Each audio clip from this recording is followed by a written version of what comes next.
Assalamualaikum warahmatullahi wabarakatuh. Perkenalkan, nama saya Angelika Putri Rahma Aulia Amanda dengan NPM 2206824350 dari jurusan Teknik Perkapalan Departemen Teknik Mesin Universitas Indonesia. Jadi pada hari ini saya akan menjelaskan tentang penyelesaian dari tugas pengganti UAS dari mata kuliah perpindahan kalor. Nah, berikut akan saya share screen tugas yang sudah saya kerjakan.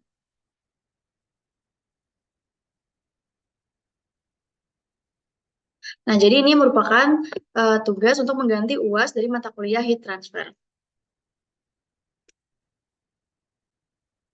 Nah, jadi tugasnya itu adalah merancang sistem pendingin. Nah, perancangan ini meliputi yang pertama itu adalah kapasitas mesin, yang kedua jumlah kalor yang dilepas oleh mesin, yang ketiga temperatur kerja mesin, yang keempat jenis fluida pendingin, yang kelima jumlah kalor yang diserap oleh fluida pendingin, yang keenam laju aliran volumetrik fluida pendingin, dan yang ketujuh dimensi alat penukar kalor. Nah, berikut adalah engine specification dari tugas-tugas merancang kapal saya. Nah, di sini saya menggunakan spesifikasi mesin yaitu uh, dengan engine type itu 6L32. Nah, di sini power outputnya itu adalah 3480 kilowatt. Dengan bornya itu 320 mm dan struknya itu 400 mm. Nah, jadi step pengerjaannya itu yang pertama itu kita nyari dulu nih jenis fluida pendingin. Nah, jenis fluida pendingin yang saya gunakan itu adalah seawater. Nah, terus kita cari jumlah kalor yang dilepaskan oleh mesin. Nah, jumlah kalor yang dilepaskan oleh mesin itu merupakan ini nih perkalian dari 27% dikali dengan 3440. Nah, 3480 ini adalah eh ini power output yang dihasilkan oleh spesifikasi mesin yang saya gunakan. Nah, didapatkan kalornya itu sebesar 939,6 kilowatt. Nah, selanjutnya ini kita menentukan temperatur dari kerja mesin. Nah, di sini tuh kita pakai beberapa asumsi ya. Nah, asumsi yang pertama itu adalah temperatur hot in itu ada di angka 250 derajat Celcius, temperatur hot out-nya itu di 110 derajat Celcius, dan temperatur cold in-nya itu 25 derajat Celcius. Nah, selanjutnya itu kita nyari nih take cold out-nya, karena kan take cold out itu kan belum ada. Kita cari take cold out-nya, yaitu dengan asas black. Asas black itu kan kita tahu nih kalau kalor yang masuk itu sama dengan kalor yang dilepaskan. Nah, jadi rumus kalor itu kan MC delta T. Nah, berarti MC delta T kalor yang lepas sama dengan MC delta T yang diterima. Nah, ini dilakukan perhitungan, yaitu Q dibagi dengan MC dikali CP. Nah, M itu mass flow rate si si waternya. Nah, terus ini tinggal kita masukin aja Q-nya itu yang tadi 939,6 kilowatt. Terus mass flow rate si water itu adalah 0,2 dan CP-nya ini kita pakai 4011. Nah, ini hasilnya itu ada. Nah, kita dapat nih delta TC-nya itu sebesar 1,17127 derajat Celcius. Nah, kita udah dapat delta TC, kita bisa nih dapat TC, take out out-nya. Nah, caranya itu dengan mengurangi take out in dikurangi dengan delta TC yang kita dapatkan tadi. Nah, take out out itu kan tadi, em, nah, ini kan kita udah dapat nih, take out in itu yang tadi 5, 5 ini dikurangi dengan delta TC. 17127. Nah, ini dia hasilnya itu adalah 26,1712. Ini ditambah. Nah, selanjutnya itu kita cari laju aliran volumetrik fluida pendingin. Nah, itu tuh rumusnya itu Q flow rate, rumusnya itu mass flow rate si waternya itu dibagi dengan massa jenis air ya atau density. Nah, ini kan tadi kita udah mengasumsikan bahwa mass flow rate itu 0,2. Lalu density ini kan memang udah kita ketahui itu 1020. Nah, ini tinggal dibagi, hasilnya itu didapat 0,000196. Nah, selanjutnya kita cari delta TLM-nya. Nah, delta TLM-nya itu rumusnya itu T hot in dikurang dengan T cold out. Nah, baru dikurangi dengan T hot out dikurang dengan T cold in. Nah, dibagi dengan ln dari T hot in dikurang T cold out dibagi T hot out dikurang T cold in. Nah, ini tinggal kita masukin aja suhu temperatur yang udah kita dapetin yang tadi.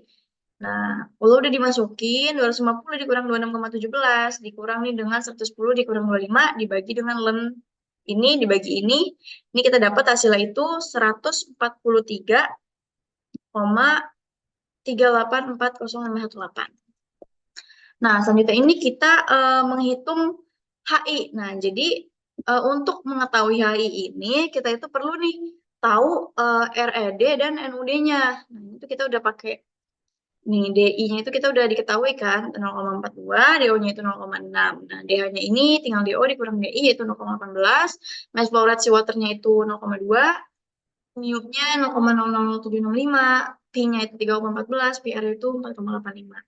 Nah, pertama itu kita cari dulu nih nilai dari si RED-nya nih. Nah, RED itu rumusnya adalah 4 dikali mass flow at seawater dibagi dengan P kali D1 D in, diameter in, lalu dikali dengan mu. Tinggal dimasukin angkanya, baru kita dapetin nih hasilnya itu 7.929,42809. Nah, ini tuh kita tinggal tentuin nih, dia itu turbulen atau laminer, yaitu dengan cara kalau misalkan nilai RED-nya ini lebih dari 2000, itu berarti dia turbulen. Tapi kalau kurang dari 2000, itu berarti dia laminer. Nah, karena saya di sini tuh di angka 7000 sekian, maka ini tuh turbulen. Nah, turbulen ini untuk apa? Untuk kita menentukan rumus si NUD ini. Nah, NUD ini kita pakai rumus yang turbulen. Rumusnya itu 0,023 dikali RED pangkat 4 per 5 dikali PR pangkat 0,4. Nah, ini tinggal kita masukin aja rumusnya, masukin angka yang udah kita dapat, data-data angka yang udah kita dapetin tadi ke rumus ini. Nah, didapetin hasil NUD-nya yaitu sebesar 56,94. Nah, baru deh kalau kita udah dapet RED dan dapet NUD, kita bisa nih nyari nilai HI. Nah, nilai HI ini rumusnya itu NUD dikali dengan K dibagi diameter in. Nah, NUD itu kan kita udah dapet nih tadi 56,94. Baru dikali dengan K-nya itu 0,625 dibagi dengan diameter in itu 0,42. Nah, didapatkan hasilnya yaitu segini. Nah, selanjutnya itu kita mencari HO. Nah, HO ini tuh kita ngitungnya itu pakai data atau properties dari yang hot oil ya, atau yang oilnya aja. Jadi ini tuh udah diketahui ini DI per DO-nya itu 0,7, MH-nya itu 0,2, itu asumsi, lalu mu-nya itu 0,0325, dan K-nya itu 0,138. Nah, pertama nih untuk cara pengerjaannya hampir mirip dengan HI. Nah, beda nih. Kita pakai pertama itu kita cari RED-nya dulu. Nah, RED-nya itu rumusnya itu 4 dikali MH dibagi dengan Pi dikali diameter out ditambah diameter in lalu dikali dengan mu. Nah, ini tinggal kita masukin aja angkanya.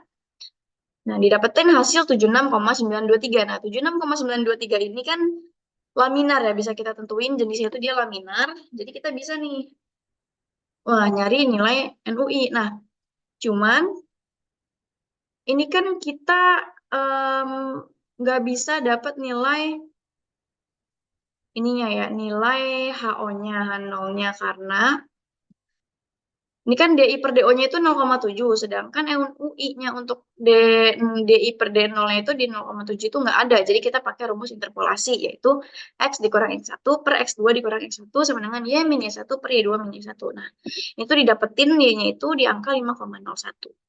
Nah, kalau udah dapet, tinggal kita cari nilai HO. Nilai HO itu, eh, jadi kita tahu nih, rumus NUI itu adalah HO dikali yang ini, terus dibagi ini kan, bagi K. Tinggal kita balik-balik aja nih rumusnya. Berarti HO-nya itu sama dengan si 5,01 ini dikali dengan 0,138 dibagi 0,007. Dapat hasilnya 98,468. Nah, ini kita dapat nih HO dan dapat HI-nya. Nah, sebenarnya HO sama HI ini buat apa sih? Jadi HO sama HI ini kita dapetin buat kita tuh nyari dimensi dari alat penukar kalor yang kita butuhin nih. Nah, jadi dimensi itu ada dua, ada U dan ada L. Nah, pertama itu kita cari nih U-nya. U itu rumusnya 1 dibagi dengan 1 per HI ditambah 1 per HO. Nah, ini kita masukin aja angkanya. 1 dibagi dengan 1 per 8473,3 ditambah 1 per 98,768. Nah, ini udah dapet nih nilai U-nya, yaitu sekitar 88,458.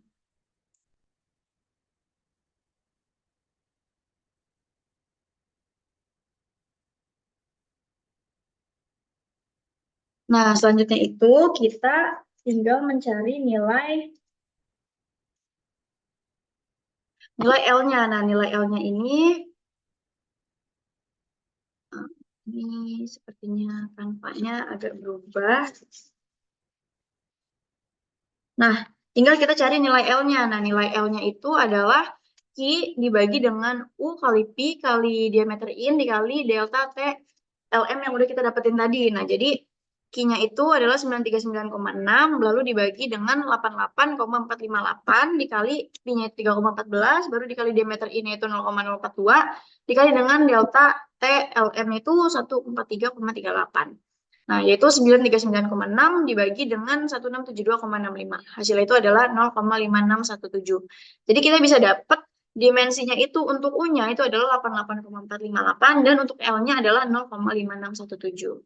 Nah, mungkin itu saja yang bisa saya sampaikan pada hari ini. Mohon maaf. Wassalamualaikum warahmatullahi wabarakatuh.